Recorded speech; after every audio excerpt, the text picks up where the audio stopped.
দুলাভাই গুলিস্তান যেতে বুঝছো গুলিস্তান গিয়ে দুলাভাই মনে করেন এদিকে মোবাইলটা নতুন মোবাইলটা আইফোনটা আনছি এটা এখানে সমস্যা আমার কাছে বুঝছিস নি তো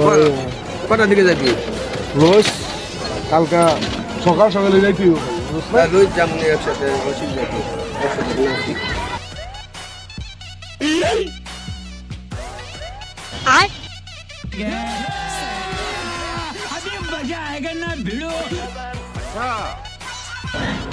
অতিবন্ধী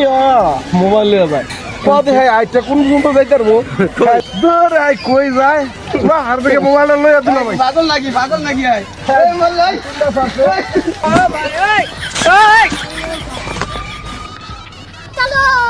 চল ওই মাম্মি রে কি দিল ভাই হ্যাঁ না প্রতিবন্ধী আর এটা ব্যবসা কি এর প্রতিবন্ধী আব্দুরা আসে চুরি করে ডাইটি করে আর দর শালা দর